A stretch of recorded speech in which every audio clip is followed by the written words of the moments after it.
এখনো পর্যন্ত গণভোটের বিষয়ে আমরা কোনো নির্দেশনা পাইনি। কিছু সংখ্যক আপত্তি পেয়েছি বাংলাদেশ আম জনগণ পার্টির বিষয়ে। না, এভাবে আমরা টোটালটা বলেছি। এখন স্পেসিফিক এরিয়া তো আমরা বলতে পারবো, কিন্তু সেটা নিয়ে বড় কথা না। কথাটা হচ্ছে যে প্রথমত বাড়ি বাড়ি আমরা যেটা মনে করি সেটা হচ্ছে যে বাড়ি বাড়ি যাওয়া এবং নির্বাচনে যে আমরা বিভিন্ন সময় যে আপনার ভোটার তালিকাভুক্তির জন্য উদ্বুদ্ধকরণ এবং প্রচার প্রচারণা আপনাদের মাধ্যমে তাদেরকে জানানো ইত্যাদির প্রেক্ষাপটে এটা বেড়েছে বলে আমরা বিশ্বাস করি। অতীতে যারা বিমুখ ছিলেন এবার তারা এসছেন, সেটাই আর কি। বরং আমরা এটাকে একটা ভালো ইন্ডিকেটর মনে করতে পারি।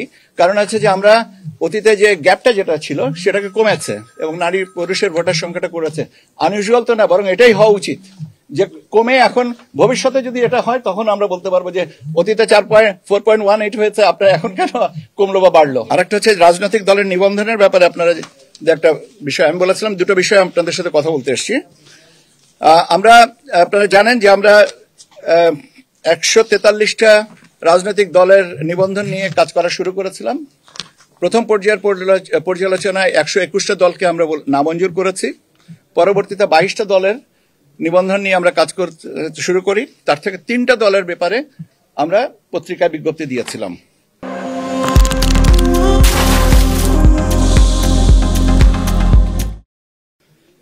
তিনটা দলের নাম হচ্ছে জাতীয় নাগরিক পার্টি এনসিপি, বাংলাদেশ সমাজতান্ত্রিক দল মার্ক্সবাদী আর বাংলাদেশ আম জনগণ পার্টি।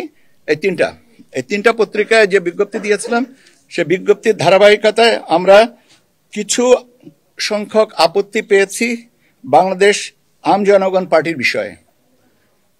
বাংলাদেশ সমাজতান্ত্রিক দল মার্ক্সবাদী এবং জাতীয় নাগরিক পার্টি এনসিপির বিষয়ে কোনো বিরূপ মতামত পাইনি।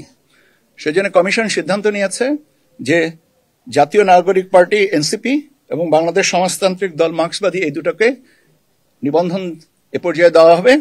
আর বাংলাদেশ আম জনগণ পার্টির বিষয়ে যে আপত্তিগুলো এসছে সেগুলো পর্যালোচনা করে পরবর্তীতে সিদ্ধান্ত দেওয়া হবে। উল্লেখযোগ্য আপত্তি আছে বলে বিবেচনাধীন আপত্তি আছে বলেই তো এটা পর্যালোচনার কথা বলা হয়েছে। এখন আপনি যদি স্পেসিফিক করে বলেন তাহলে আমাকে আরো সময় দিতে হবে আমি একটু বলার জন্য। এখনো পর্যন্ত গণভোটের বিষয়ে আমরা কোনো নির্দেশনা পাইনি এবং নির্দেশনা পাওয়ার সাথে সাথে আপনাদেরকে জানিয়ে দেবো কি নির্দেশনা পেয়েছি এবং আমাদের কর্মপরিকল্পনা কি।